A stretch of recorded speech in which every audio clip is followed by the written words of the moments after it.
আসসালামু আলাইকুম রহমতুল্লাহ। দর্শক, আজকে আলোচনা করব অটোক্যাড ডিজাইনের বা অটোক্যাড সফটওয়্যারের ড্রয়ার টুলবারের মধ্য থেকে হ্যাচ নামক একটা টুল নিয়ে আলোচনা করব।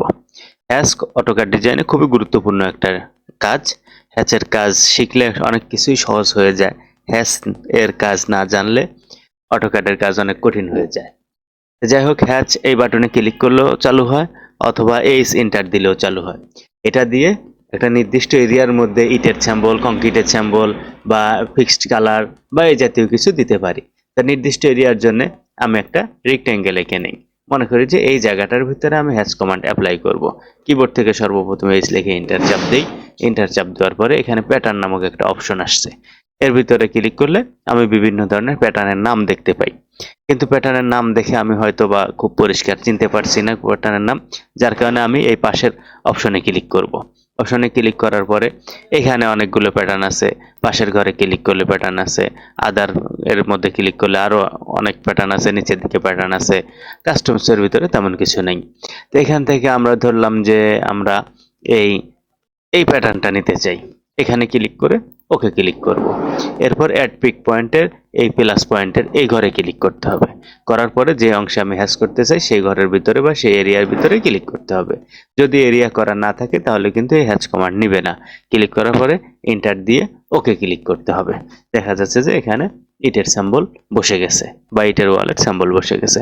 এখন অনেক ক্ষেত্রে আমার অনেক বড় জায়গা যেখানে ইটটা আরেকটু বড় সাইজের দরকার, অথবা অনেক ছোট জায়গা যে একটা দুইটা বা পাঁচটা ইটেই ভরে যাচ্ছে, ইটের সাইজটা আরেকটু কম করার দরকার।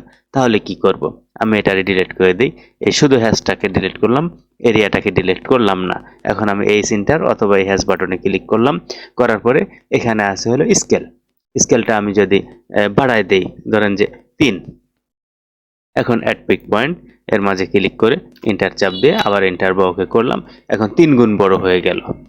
আবার যদি ছোট করে দেই তাহলে ছোট হয়ে যাবে। এখন অনেক কিছু অনেক সময় দেখা যায় যে যদি আমি একটু বাঁকা করে বা অ্যাঙ্গেল করে দিতে চাই, তখন হ্যাচের ভিতরে এই যে এখানে অ্যাঙ্গেল আছে, এখানে আমি 45 মানে 45 ডিগ্রি অ্যাঙ্গেল করব। এখন অ্যাড পিক পয়েন্ট এর ভিতরে ক্লিক করে এন্টার ওকে অথবা আবার এন্টার চাপ দিলে ওকের কাজই হয়। এখন কিন্তু 45 ডিগ্রি বাঁকা আকারে আমার হ্যাচ বসে গেছে। তো এই ছিল হ্যাচের প্রাথমিক কাজ। এখানে আমরা আরেকটা জায়গায় বা আরেকটু সমস্যায় পড়ব যদি আমাদের বিভিন্ন ধরনের অংশ থাকে। সাপোজ এখানে এরকম অপশনগুলো আছে। তো এখন আমি এর ভিতর থেকে শুধু এই মাঝখানেরটা হ্যাচ করতে চাই অথবা শুধু বাহিরেরটা হ্যাচ করতে চাই। এক্ষেত্রে কিন্তু আমার একটু প্রবলেম হতে পারে। যেমন ধরুন হ্যাচ লিখলাম, পিক পয়েন্ট লিখে বাহিরেরটা ক্লিক করে আমি এন্টার চাপ দিচ্ছি, বাহিরেরটা হ্যাচ হয়েছে, আবার এই অংশ হ্যাচ হয়ে গেছে। তো এই সমস্যা থেকে সমাধান পেতে হলে আমাদের কি করতে হবে? হ্যাশ কমান্ডের ভিতরে ঢুকতে হবে এবং এই কর্নারে যে অপশন আছে এটা দিয়ে কি বোঝাচ্ছে? এটা দিয়ে বোঝাচ্ছে যে এর ভিতরে আরো কিছু আছে। এটা ক্লিক করলে এখানে 3টা অপশন আসছে। একটা হলো নরমাল। নরমাল মানে একটার ঘরের পরে একটা, একটা ঘরের পরে একটা, এইভাবে হ্যাচ হতে থাকবে। আরেকটা হলো আউটার, শুধু বাহিরের ঘরটা হ্যাচ হবে। আরেকটা হলো ইগনোর, মানে সবগুলো ঘরেই হ্যাচ হবে। তা আমি এখানে আউটার ক্লিক করলাম। এরপরে অ্যাড পিক পয়েন্ট ক্লিক করে এই বাহিরের ঘরে ক্লিক করে এন্টার চাপ দিলাম। শুধু বাহিরের ঘরে আমার হ্যাচ হয়েছে, ভিতরের ঘরগুলোতে হয় নাই। আবার আমি এই এন্টার ক্লিক করলাম করে যদি নরমালি ক্লিক করি তাহলে কিন্তু দুইটাতে হবে, মাঝখানে একটার পর একটা হবে।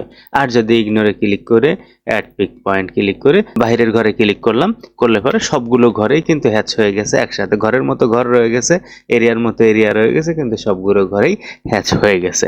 তো এই ছিল আমাদের আজকের হ্যাচ কমান্ড। ধন্যবাদ সবাইকে। আল্লাহ হাফেজ।